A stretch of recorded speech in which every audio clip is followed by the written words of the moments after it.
네, 박근혜 대통령과 버락 오바마 미국 대통령이 오늘 새벽 이 정상회담을 열고 북핵 공동성명을 채택했습니다. 두 정상은 성명에서 최고의 시급성과 의지를 갖고 북한 핵 문제를 다루기로 합의했습니다. 네, 김정봉 한중대 석좌 교수 그리고 송영선 전 새누리당 의원 모시고 오늘 자세한 이야기 나눠보도록 하겠습니다. 어서 오십시오. 안녕하십니까. 안녕하세요. 네, 이 두 정상이 북핵 문제 해결에 강한 의지를 내비쳤는데요. 이 정상들의 첫 공동 문서를 채택했다고 하는데 이 2015 북한에 관한 한미 공동 성명 어떤 의미를 갖는다고 봐야 될까요? 글쎄요, 저는 그 직접적인 앵커님의 질문에 답을 하기 전에 네. 총평을 제가 간단히 먼저 좀 네네네. 하고 싶습니다. 우리 외교 성과는 상당히 좀 성공적이었다고 자평을 할 수 있지만 미국의 입장에서 보면은 조금 너무 우리 중심적이었다는 생각을 미국은 가질 수 있다라고 생각하는 겁니다. 세 가지 포인트에서 네네. 미국이 듣고 싶은 얘기 간지러워하는 걸 안 끌어줬다는 거죠. 예. 먼저 사드 문제는 북한 핵에 대한 억지일 뿐만 아니라 주한미군에 대한 그 안보책이 되는데 네. 그걸 우리가 좀 먼저 꺼내주기를 바랬을 거고, 두 번째로는 TPP 문제가 사실은 미국에서는 이것이 경제협력일 뿐만 아니라 안보 경제협력 체제라고 했는데 네. 우리 쪽에서 TPP를 미국 가기 전에 먼저 가입도 안 하고 중국의 RCEP하고 같이 좀 나란히 두고 시간을 조금 조정하는 인상을 미국 쪽에 자칫 줄 수 있었다는 게 안타깝고, 네. 세 번째로는 미국에서 제일 듣고 싶은 얘기가 결국 미일 간에 지금 합쳐지니까 남사군도나 남중국의 문제에 대해서 우리가 중국 입을 다물고 있다는 게 사실은 미국에서 보면 중국 편을 아직도 들고 있나라는 오해에 조금 그런 소지가 있을 수 있기 때문에 그런 부분에 대해서 좀 이따가 얘기가 나오지만 한중 관계가 건설적인 역할을 해달라든지 중국이 국제 규범을 어길 때에 한국이 좀 나서간 목소리를 내달라 하는 게 전부 그것을 함의하고 있거든요. 네. 그래서 조금 그 가려운 데를 못 긁어줬다. 물론 북핵에 대한 의지 천명이나 이거는 양국이 강력히 원하는 거고 어느 때보다도 명쾌하게 했다는 점에서는 그거는 큰 성과라고 볼 수 있습니다. 네. 네. 교수님도 한번 총평을 좀 들어보고 네. 싶은데요. 총평은 일단 박근혜 대통령께서 9월 2일 날 한중 정상회담을 했고 또 9월 3일 날 열병식에 참석했기 때문에 네네. 미국 일가에서 한국이 중국에 경사되는 거 아닌가라는 우려가 있었습니다. 이번에 가서 그걸 완전히 불식시킨 면에서 가장 큰 의미가 있고, 그다음에 이제 미국이 전략적 인내라는 표현을 가지면서 북한 핵 문제가 좀 차수에 밀린 듯한 그런 인상을 줬는데, 이번에 아주 공동 성명에서 시급하고 확고한 의지를 가지고 북한 핵 문제를 해결하겠다는 그런 의지를 명시했다는 측면에서 또 의미가 있는 것이고, 네. 그다음에 이제 중국의 북한 핵 문제에 관련한 그런 위상이라든가 그런 중요도를 감안해서 중국을 적극적으로 북한 핵 문제를 해결하는데 끌어들이기 위해서 중국을 언급을 하고 중국의 역할을 이제 강조한 것이 이제 또 특징이고, 그다음에 북한이 핵실험이나 탄도미사일 실험을 했을 때뿐만 아니고 그것을 개발하고 하는 시도 자체 그 자체도 유엔 안보리 결의 위반이다. 네. 그래서 이제 그 부분을 이제 제재를 하겠다는 그런 것을 명시한 것에 의미가 있다 하겠습니다.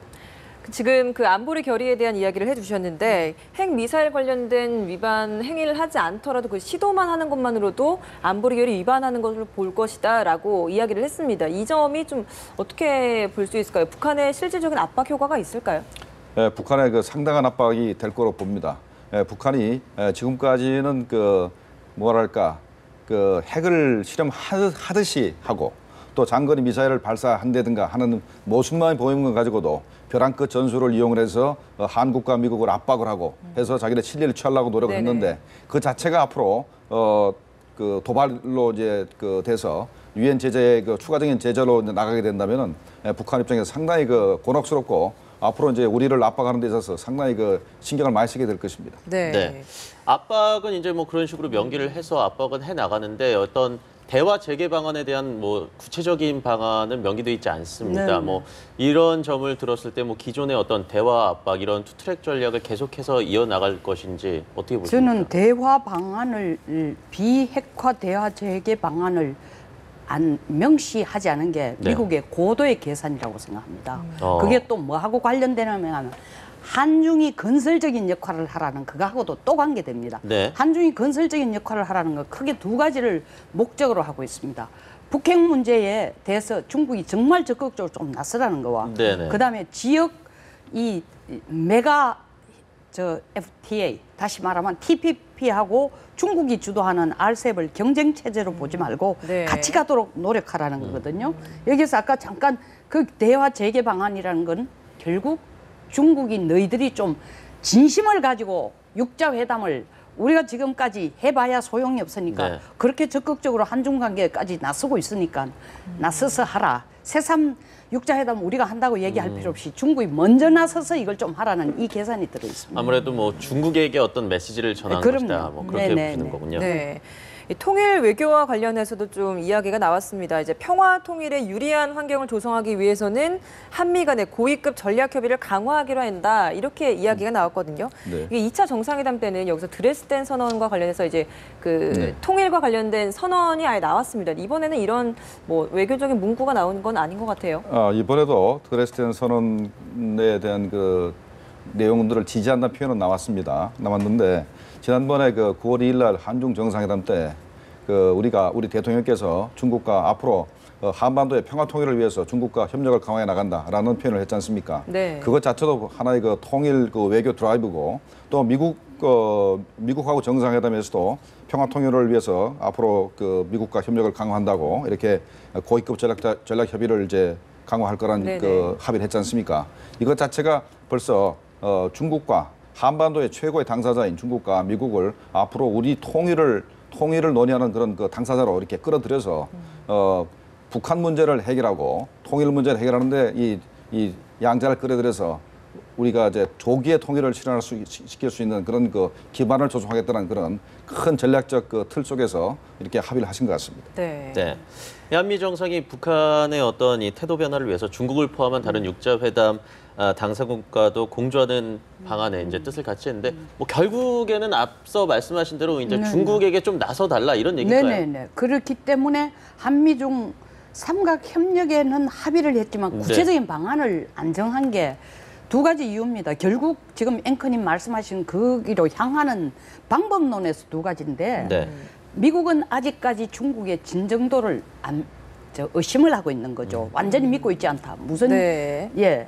그 얘기는 무슨 얘기냐 하면은 미국이 진짜 바라는 거는 북한 비핵화거든요. 네. 근데 미중이 합의할 때는 한반도 비핵화를 주장했습니다. 한반도 비핵화는 북한이 비핵화를 하는 만큼 한반도에서 남쪽도 비핵화를 하라는 것을 중국 주장이거든. 남쪽 비핵화는 우리는 지금 전술 핵은 없지만 네. 유사시에 미국의 핵우산이 우리한테 영향을 주니까 중국은 그거를 네. 인내를 북한의 핵과 대등한 입장에서 그걸 보겠다니까요.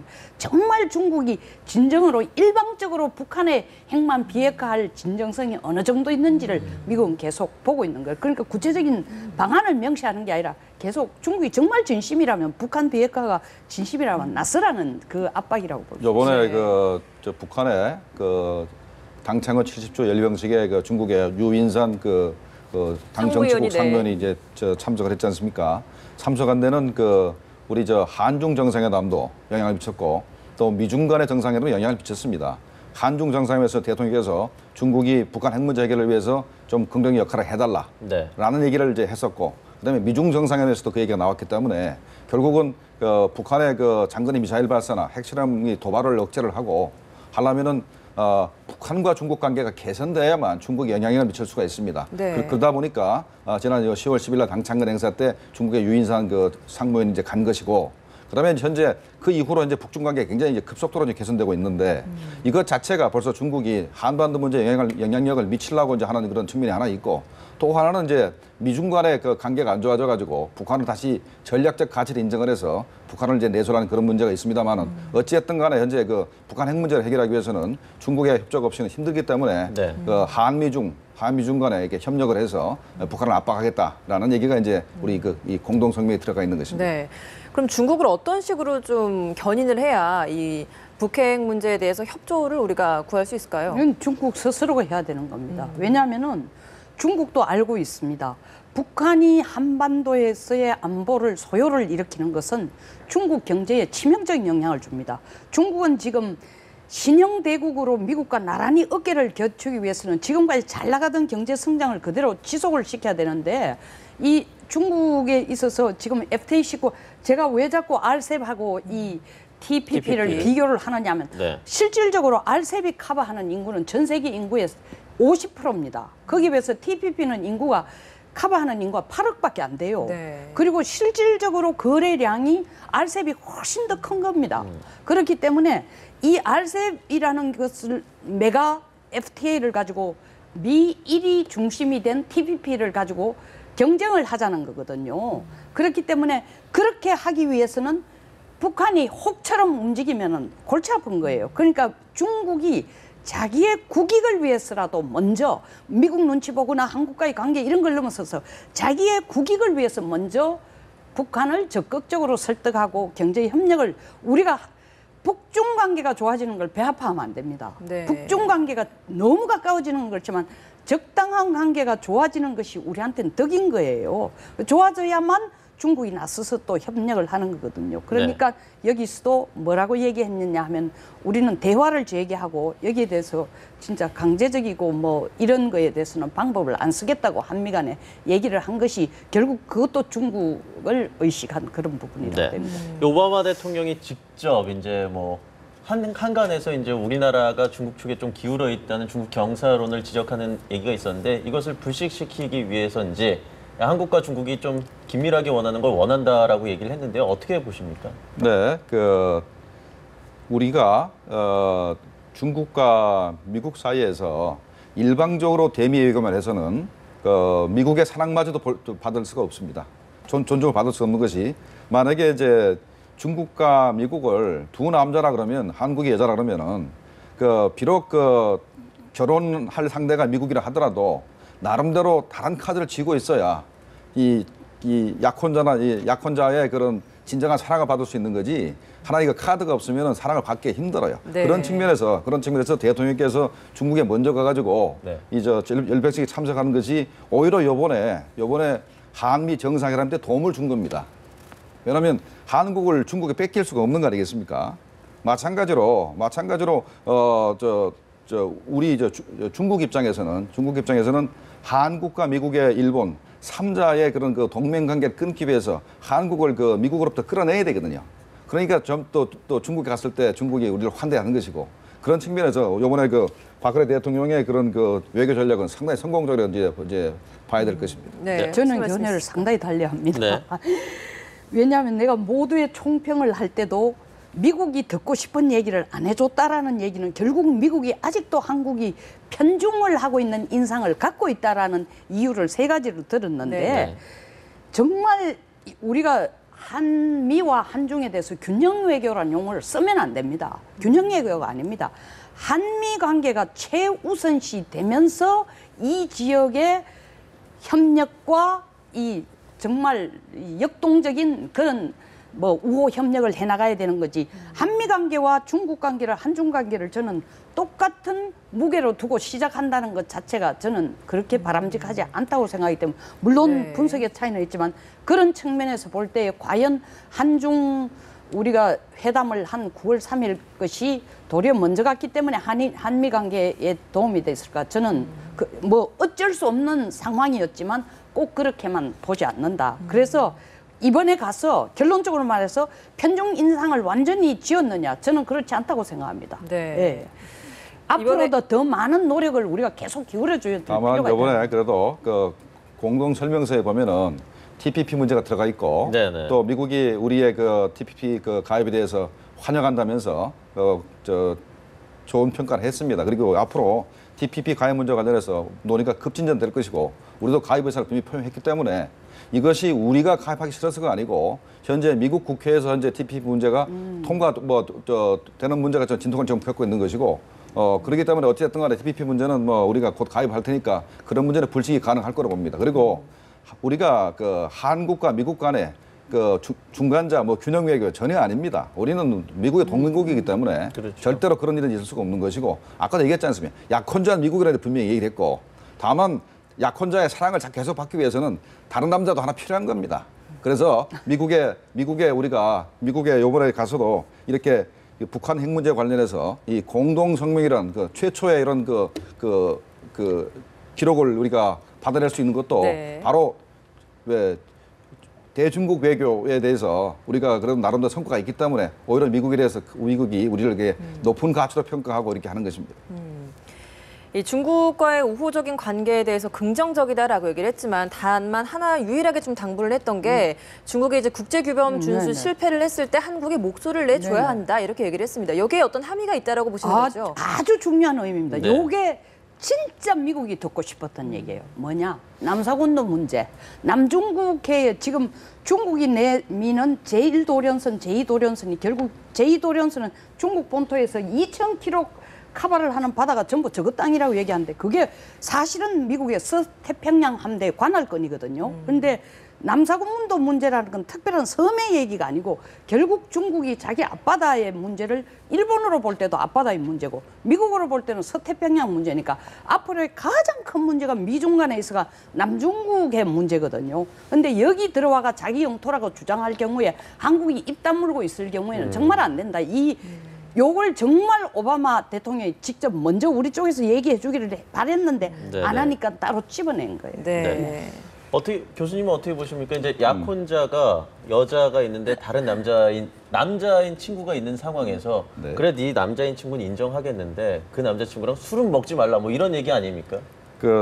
글쎄 뭐 그렇게 보셔도 되겠지만 네. 바로 이제 남사군도 문제 이런 문제에 있어서는 우리는 이거는 뭐 우리가 언급해서 괜히 중국의 화를 돋굴 필요는 없다고 생각합니다. 근데 이 부분에서 이제 미국과 한국의 입장이 좀 다른 것이고, 그다음에 이제 지난번에 센카쿠 협도 관련해서 작년도에는 일본과 중국 간에 상당히 전쟁 상황까지도 갔었는데 그 당시에 중국이 카디지랄에서 중국의 비행정보 구역 안에다가 이제 네네. 센카쿠 협도를 넣었었어요. 근데 이제 미국이 그때 항공기를 진입함으로써 바로 며칠 사이에 그걸 무력화시킨 적이 있거든요.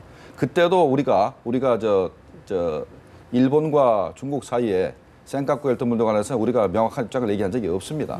없기 네. 때문에 이런 부분에 있어서는 사실은 미국의 요구를 우리가 들어주기 참 힘듭니다. 이런 부분에 네. 있어서는. 미국이 궁극적으로 바라는 건 그겁니다. 미국이 바라는 건 결국 미일 편에 우리가 들어주기를 바라지 중국 편에 손을 들어주기를 바라기 때문에 이 문제는 계속 토론을 해야 되지만 미국이 궁극적으로 바라주는 건 미일 동맹의 핵심이라는 게 결국 한미 동맹하고 연결되기 때문에 네네. 이 부분에 원하고 저는 교수님이 약혼자 사랑받기 위해서 다른 남자 사귄다는 거 그거는 로맨스가 아니고 그건 좀 나쁜 불륜이에요. 여자죠. 불륜. 예. 불륜이에요. 그리고 뭐 이제 연장선상에서 얘기를 해보면 한미한국이 이제 한미 관계 현안 공동 설명서를 채택을 했는데요. 결국에 한미일 3국의 협력을 확대하기로 한 네. 건데 결국에 미국이 좀 우리나라한테 좀 일본이랑 친하게 지내라 이 얘기 아닙니까? 제일 큰 얘기죠. 그런데 솔직히 말해서 한일 관계는 우리가 미국에 떠밀려가 네. 지금 하는 행세예요. 예. 그러니까 미국이 제발 일본하고 좀 이 각을 세우지 마라. 네. 그것이 한미 관계가 아무리 좋더라도 한일 간의 각을 세우는 게 다시 말하면 우리라는 건 미국에게 부담이 된다. 왜냐하면 미국이 일본하고 이렇게 강한 동맹 관계로 가서 중국과 대척점을 만들려고 하는데 너희들이 그럼 우리를 도와주는 게 아니니까 일본하고 가까워지는 것이 바로 한미동맹을 갖게 하는 강화하는 하나의 뭐 핵심은 아니지만 한 부분이다. 이걸 굉장히 강조하고 있는 거예요. 이번에 대통령께서 CSIS 전문가들 앞에서 연설할 때 분명히 한중일이 아니고 한일중이라 했습니다. 네. 일본을 중국보다 앞에 놓고 말씀하셨거든요. 네. 그거는 이제 미국 측의 배려, 미국이 한일 관계를 개선하라는 그런 요구를 받아들이겠다. 다만 문제가 되는 것이 종군 위안부 문제나 과거사 문제 관련해서 일본이 솔직하지 못하게 네. 시행을 안 하기 때문에 문제가 있는 것이지 우리가 한일 관계를 개선할 의지가 없는 건 아니다. 더군다나 한국의 주도에 의해서 바로 11월 초에 한중일 정상회담이 열리기 때문에 이런 부분에 있어서는 우리가 얼마나 큰 역할을 하고 있느냐. 우리는 한일 관계를 개선하겠다라는 의지를 보여준 것이기 때문에 그 부분은 전혀 문제가 없다고 봅니다. 네, 한중일 정상회담 이야기를 해주셨는데 그걸 계기로 이제 한일 정상회담 개최 가능성까지도 거론이 되고 있는 상황입니다. 일본군 위안부 문제도 해결해야 될 문제고요. 태도 변화가 확실하게 있고 나서 우리가 한일 정상회담이 있을 것이다라고 해서 지금까지 지연된 게 아니겠습니까? 이번 한일 정상회담에서 우리가 꼭 거둬야 될 어떤 성과가 있을 것 같아요. 어떤 점이 있을까요? 저는 뭐 이 문제는 얘기들이 뭐 한미일 간의 뭐 군사 기밀 협력이라든가 악사 다시 말하면은 상호 물자 그 인력 지원 문제라든가 굉장히 여러 가지 문제가 있는데 지금 역사나 위안부 문제에 너무 치우쳐져 있기 때문에 실질적으로 있어가지고 군사적인 협력, 일본하고 직접적인 군사적인 협력이지만 또 애니오 문제, 그 이베큐에이션 컨베이턴트 진짜 오퍼레이션 해서 소위 말하는 한 일본 일반 시민들을 구출해 나가는데 우리가 지원해줘야 되는 이런 문제들도 하나도 안 되고 있기 때문에 두 개를 완전히 분리를 해가지고 위안부 역사 문제는 역사대로 하고 접근을 하고 박 대통령께서 직접 말씀하신 것처럼 전향적으로 이 필요한 부분들을 좀 허심탄회하게 깨놓고 피할 게 아니라 얘기를 할 계기를 만들기를 미국도 바라고 우리도 그렇게 안 되면은 안 될 것 같습니다. 네. 그러나 위안부에 대해서는 바로 속 시원한 답을 기대하기는 좀 어렵지 않겠습니까? 네. 교수님께서는 어떤 일본의 어떤 태도 어떻게 보십니까? 네, 지금 현재 정치적인 문제는 그 정권이 아베 정권이 이제 물러서고 다른 정권이 들어서면 우리가 관계 개선을 할 수도 있습니다. 네. 다만 현재 가장 우려가 되는 것이 일본 국민들이 그 우리 한국에 대해서 혐한 감정이 자꾸 늘어나거든요. 그래서 빨리 그 한일 정상회담을 통해서 그 한일 관계를 개선을 하고 그리고 또 가장 중요한 것이 일본 국민들의 한국에 대한 인식을 좀 바꿔줄 필요가 있습니다. 네. 이거는 잘못하면은 정말 10년, 20년 가는 적대감이 생길 수도 있기 때문에 일단은 일본 국민들의 마음을 돌리기 위해서라도 일단 한일 정상회담을 통해서 관계를 급진자시킬 필요가 있다고 생각을 합니다. 네. 네, 오늘 말씀 여기까지 듣겠습니다. 지금까지 김정봉 한중대 석좌 교수 또 송영선 전 새누리당 의원이었습니다. 고맙습니다. 감사합니다.